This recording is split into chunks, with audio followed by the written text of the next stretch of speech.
Hi everyone, it's finally April and we've got another set of great indie games coming out in just a few weeks. Deck builders, platformers and lots of strategies. We've got almost everything you need to make this month awesome, so grab your snacks and let's jump into the list. Remember, the games are listed based on the release date, so don't worry about the placements.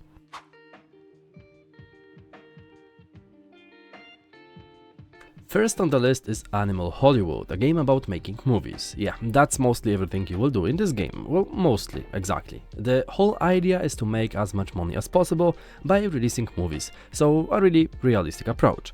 You can create anything you want. The game doesn't tell you how you should play. Of course, you will come across various problems such as criminal disputes, censorship, wars and shady directors that you have to take care of. You will make up plots, delay releases to avoid competition, construct new buildings, manage resources, upgrade and so much more. Even though I haven't played any older, similar games and this is honestly something new for me, I've had a lot of fun playing the demo and you should try it too if you're interested in the title. It's really good and helps you get the hang of things. One more thing, the visuals of the game are amazing. The sepia tone gives so much old school vibe. It looks really great. Now this game looks great. Crashlands 2 is a game where we crash into a new land, far from our friends and alone in an alien wilderness. This game is about finding friendship and building a home. On our journey we will meet a colorful cast of characters, each with their own unique skills and knowledge. We can discover new crafting recipes through the power of friendship, but first we have to help our new friends with their problems. Forging friendships is important, but adventure is important too. We will explore the world, find curious creatures that are not always friendly, discover alien societies, uncover stories and so on. After all of that, we will come home and rest, but first we have to build one for ourselves. We can build a cozy home where we can rest, chat with friends, farm, craft and take care of our pets.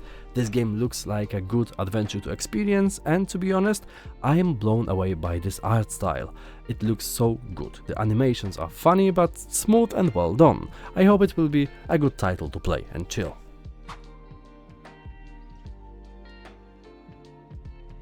Night is Coming is a survival city builder set in a fantasy world inspired by Slavic mythology. The goal is pretty simple. You will build and manage a settlement and its resources. You have to delegate tasks to settlers, attract new settlers and teach them how to farm, smith and explore surrounding lands. Then you will carefully construct your village and you have to think carefully about what you build. You have to decide whether it is more important to satisfy the needs of your people or to raise defenses. And then, at night, defend yourself. Yeah, nights are getting longer and colder, so not only monsters are your enemies. There are lots of well-known monsters like werewolves for example, and they will do everything they can to destroy your settlement. I love this idea, I really like the kind of Nightwave defense idea. I've played They Are Billions, The Last Spell and Age of Darkness, and this one gives me some similar vibes. So yeah, remember to wishlist it if you're interested. Next up is Chains of Freedom, a tactical game, so if you like XCOM for example, then stop for a second. You will take control of a squad of soldiers and investigate the strange hive mutated alien virus or something like that.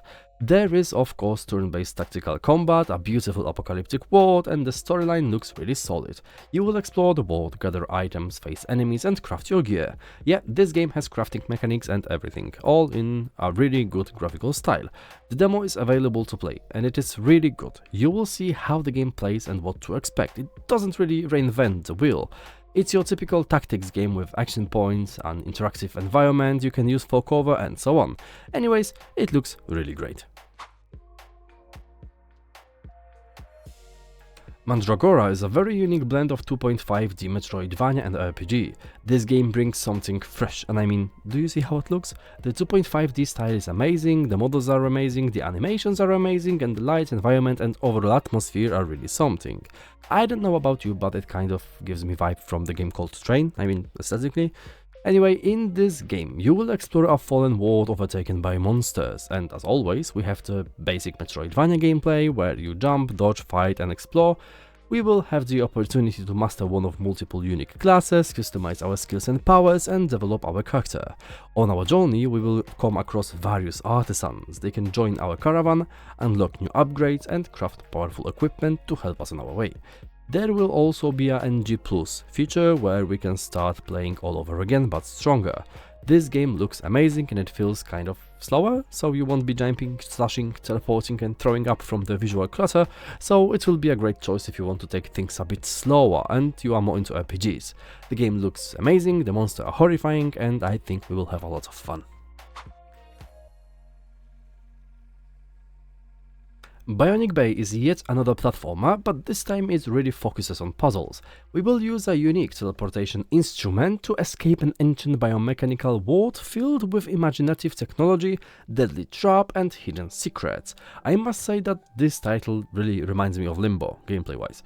We will traverse beautifully crafted areas and use a realistic physics system to interact with the environment. We will shift gravity and interchange positions with objects and enemies, but we have to be careful as we can quite easily destroy ourselves. We don't want to vaporize in the process, so yeah. This title looks incredible and it also has an online mode that will let us challenge other players.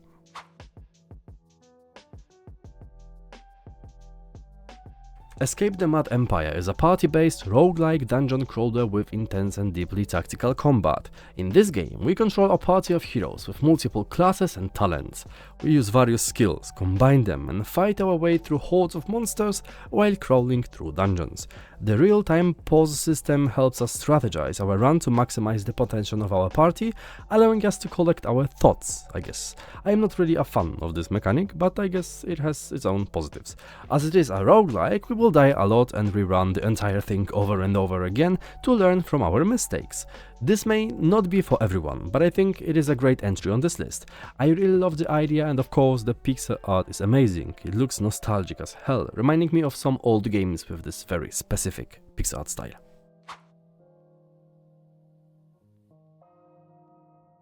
Desperate Place is a strategic tower defense game in which we wake up early on a damaged colonization ship, and now we have to gather resources, repair the ship, and, foremost, defend it against aliens to survive and escape.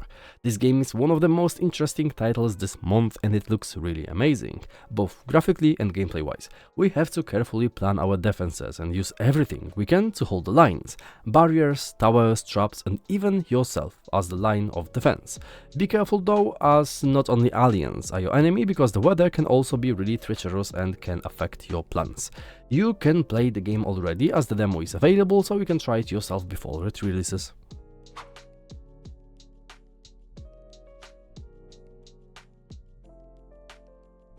Tempest Rising is a mashup of modern production and classic RTS action. Inspired by great games from the 2000s and 90s, this title is a classic base-building real-time strategy game set in a modern-day alternative history scenario on Earth after a nuclear war. Players can choose from one of 3 unique factions, each with its own approach to combat and economy. This offers multiple strategies and playstyles to explore. The game features 2 epic single-player campaigns, skirmishes, custom games, and a ranked multiplayer mode. It's a typical and classical RTS game, visually stunning, and I hope it will be as good as it looks. And before we jump to spot number 1, I've prepared 5 additional games as honorable mentions.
And lastly, we have Kingdoms deck, and this one is something special as it is not only a colony builder but also a card-based game in which we build and protect our kingdom from enemy sieges. We will use various cards with different effects like villagers, farms, windmills, warfare-based cards and even gift cards with gold, for example, to build and expand the kingdom. Then, when the siege begins, we will use powerful cards with spells and attacks to defend our village from the raid. We will drop a rain of swords or engulf our foes in devastating flames and so on. This game looks like a lot of fun. The graphical style is simple, but it looks well put together, and most importantly, it doesn't look overcomplicated, so I hope it will bring a lot of enjoyment. And that's everything I prepared for you today. I hope you liked this video and maybe found some great new games to play. Remember to leave a like, subscribe and tell me in the comments which game you're waiting for the most. Thank you all for watching and I'll see you later this week. Bye.